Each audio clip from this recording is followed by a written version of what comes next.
field, are you one of the only females in what you're doing, or is that becoming more equitable? So in physics in uni, I was probably one of 5 to 7 in the year of about 100 or 120. It wasn't too bad. It was enough to make a netball team. And then in work, I think in the first company, it was a huge worldwide organization, and I had quite a lot of females, not necessarily senior females, but a lot of us on the grad, there's a lot of younger females. I say a lot, 4 of us. But that was kind of a lot for what I've experienced. And then now I've joined a smaller company. I was actually their first female engineer. So yeah, it's different, and we're definitely lacking like the senior females across the board, really. So I think there's more coming through, kind of my age, the younger generation. We are sort of starting to come through, but then like we don't have those role models, I guess, within the business. I've never had a female line manager or manager, which I think can definitely affect your, career and your experience at work.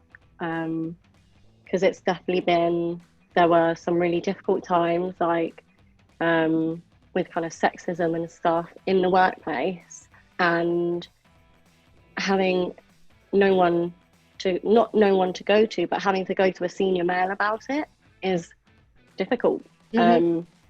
Having to go to a man about something a man has done is sometimes tough. So I think if those senior female role models aren't there, then I thought I need to be one. So that's what I was going for. What's it like being a mum in STEM? I would say in STEM education, it's not that uncommon because you have a lot of teachers, and a lot of teachers are women. And so you do have that just kind of, I feel like they already fought a lot of battles for a lot of us. So it's a little less uncommon. In the assessment world, I don't know. Maternity leave wasn't really, everybody just knew I needed some time to like bond with my child. So I don't think it's quite the same.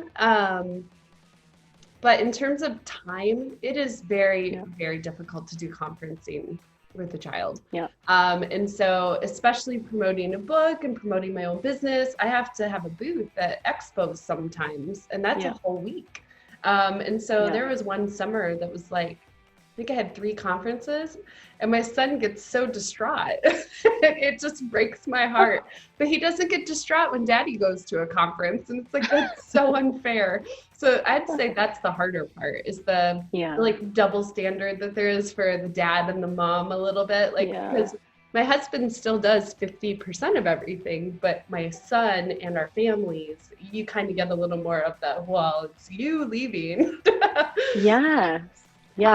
I think a lot of females like throughout history have missed out on like being a professor and stuff, because it requires like travel, and you need to travel the country, travel the world to gain your experience, and that's something that will hold us back, but it wouldn't hold a man back.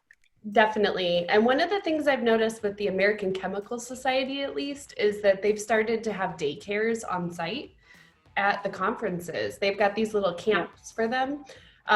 Charlie hasn't been old enough to do them until just now. You had to be potty trained to be able to be dropped off, and he wasn't until just this summer. I'm not surprised. I look forward someday to being able to utilize that, because I would love for, in the science world, you have friends from all over the place because you've met them at conferences. And so a lot of my friends, we haven't ever met each other's kids because you can't bring your kid with you.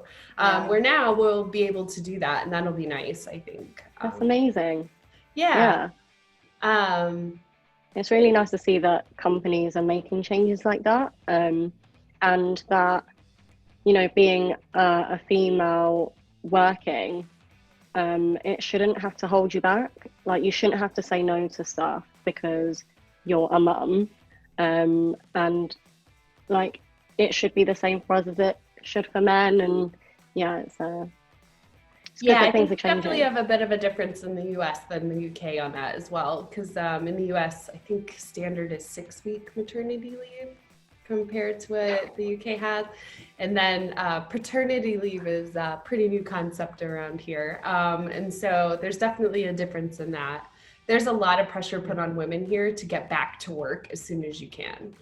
And our end of school day ends between 2:30 and 3:30, but the end of the working day is not. And so parents here have such, they just, yeah, there's so many of those background tasks in your head of like, okay, who is picking the child up? Who is taking them? What are they going to be doing? Who's going to watch them? And like, do they have food? And like, it's this time frame before and after school that is tough to, especially if you had travel in there. Yeah, I think coronavirus has kind of been a blessing because I mean, a lot of us have been able to work from home, and it's actually quite nice when you're on Skype or Teams to like your boss, and he's got his kids running around in the background. I think it kind of makes people more personable as well because it shows that everyone's got a life outside of work. Yeah, definitely. There have been a few occasions where my son is busted in on my husband's conference calls. Luckily, fully clothed. It's not like aftermath or anything. But if it was, I think it would be one of those funny stories. Like, yeah, our CEO, his kid ran it. Like, yeah. No, I think it's great, and I'm hoping this whole pandemic is changing our future for the better. Hoping that more people won't have to work part-time because they'll be able to just take half an hour to go pick up the kids, bring them back, and then they'll be able to carry on working. Yes, definitely. And then I think a lot of people have grown to appreciate stay-at-home moms a little more as well, of what they're doing and how their day never ends because they don't have an office to leave. That's something I've noticed, that I've noticed a lot of people seem to understand the at-home mom a little more than they used to. Yeah.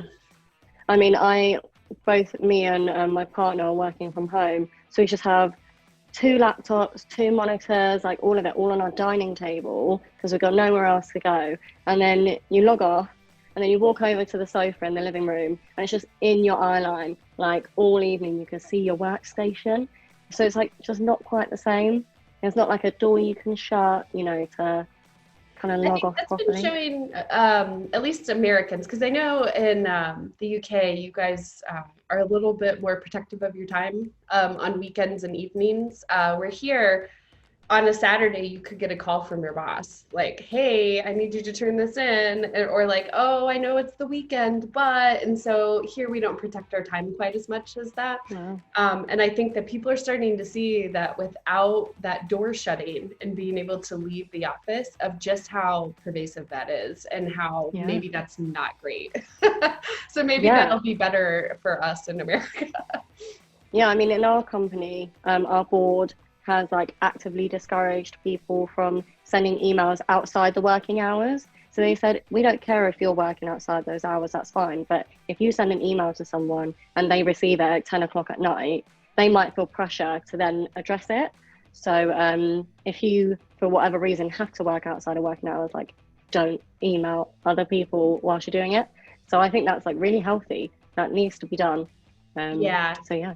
The other thing I think it's bringing up too is equity. And so you've got people who may not have much personal space in their home. And I know here I've seen things where it's like, you can't wear a blanket during your Zoom call or something like that. And it's like, well, what if they don't have their heat on? Or they make them scan their whole house, like the room they're in, to show that they're not cheating and things like that, where it's just like such an invasion of their privacy. And what if what if they weren't even at home? What if they had to drive to the library's parking lot to get Wi-Fi and things like that? So I think it's starting to highlight that we all have different experiences, and we need to accommodate that in situations. So I think there's some good things that could come out of this in terms of working and school, but we just all got to get out of it. Got to get out of the house.